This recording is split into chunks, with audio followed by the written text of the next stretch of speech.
Also, one of the things that we did, and I do all the time, I have to confess, is that I like neologisms, or I like to invent new vocabulary. And that's, I think, part of moving around from place to place. You have too many languages going on in your head, and you sort of use them indiscriminately, so to speak. But of course, the main insult is the notion of transitology. Right? So I became known as a transitologist. Now, the word comes from Hungary, of all places. It is a very distinguished Hungarian sociologist by the name of Elema Hankish introduced me to a meeting in Budapest. This was in the middle of their transition, of course, as a well-known transitologist. And I had the faintest idea what that I... Then, of course, it was even worse. I started describing myself as a consolidologist, right? And that was really a little bit... You sound ridiculous when you say this. And of course, Guillermo would not join that. The transitologist, I think Guillermo would accept that label, but not consolidologist. But the point is that keep this in mind if you're moving in this sort of strange way. It's important sometimes to recognize and label the distinctiveness of that kind of a transfer, if you see what I mean. So the whole point of that book was that the politics of transition are different than the politics of established political orders. So getting there means you have to behave in very different ways. The fundamental inspiration for this, for me, came from Niccolò Machiavelli. Machiavelli was a theorist, he was a transitologist. The transitology or the transition he was studying was the decay of Republican and sort of democratic traditions in Florence, but other Italian city-states. So it was in the other direction, so to speak. But that was the central focus. And so when he says in the beginning of The Prince, I have to invent a new science of politics for a new period of politics. Incidentally, he also described the new period of politics as female. He had a problem with women, I think. But anyway, so you had male politics need one kind of political science, and female politics need another kind. Female politics means unreliable. People don't obey the rules. They don't know quite what they want. Right? Whereas in male politics, people follow the rules and they behave predictably in institutions, etc.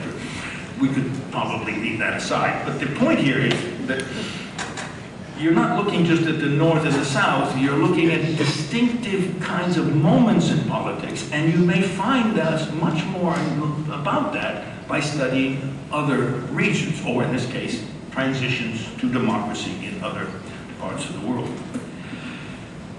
Now, I've just returned from a new experience for me, an Easter experience.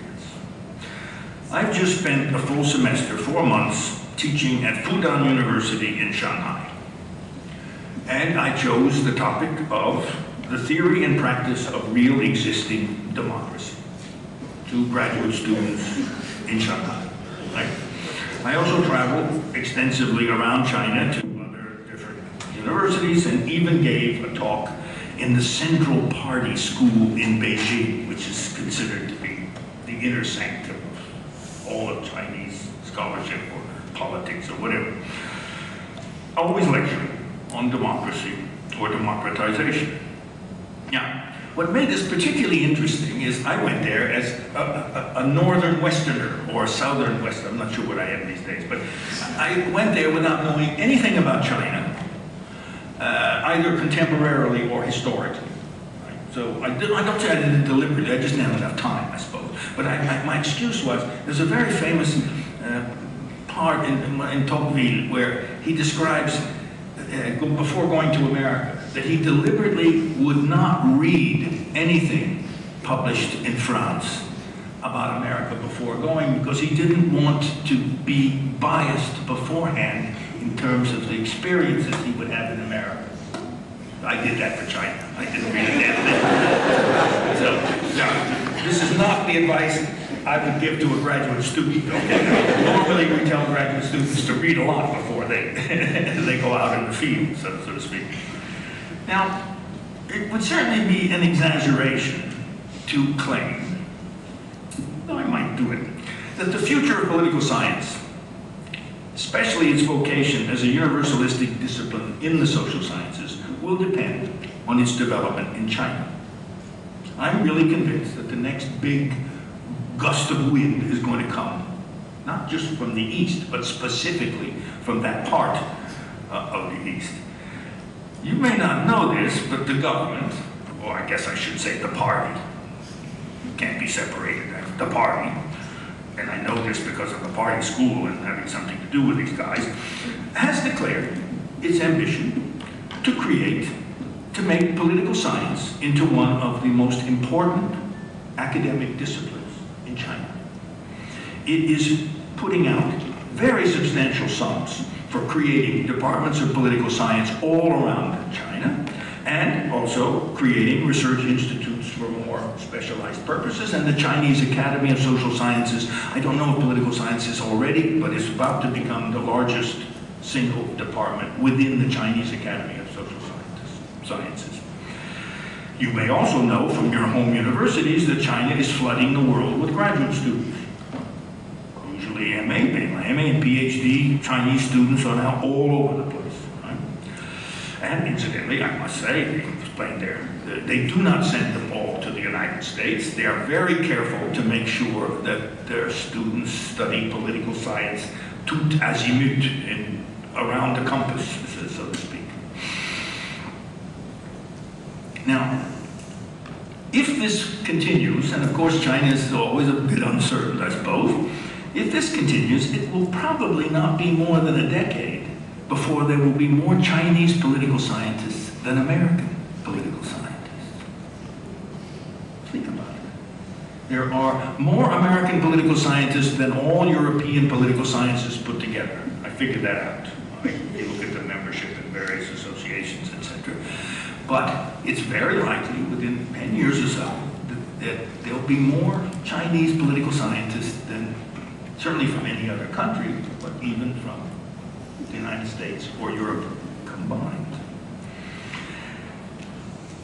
Now, the party government's motive for this is uniquely and distinctively or unusually Chinese. Its leaders are acutely aware that the collapse of the Soviet system was precipitated by the party's lack of information about real existing social and economic conditions and political reactions to these conditions. One party states they know well have an intrinsic propensity to rely on unreliable information, especially that provided by its own monopolistic agents in the field. The incentives for career success within the party literally compel these agents to send on misinformation about what is going on in their district or their enterprise. And this pyramids up through the hierarchy and becomes responsible for making ill-informed and self-destructive decisions at the top. Democracies with their competitive parties, associations, and social movements generate lots of good information, while of course making it very complicated to aggregate this information into so-called authoritative allocations of values, as David Easton put it. Now the Chinese rulers know this, and they are experimenting at the local levels with more competitive forms of nomination of candidates, consultation of citizens, and even competitive elections within the party, or at least of candidates, even if they're non-party candidates that have been vetted as acceptable by the party.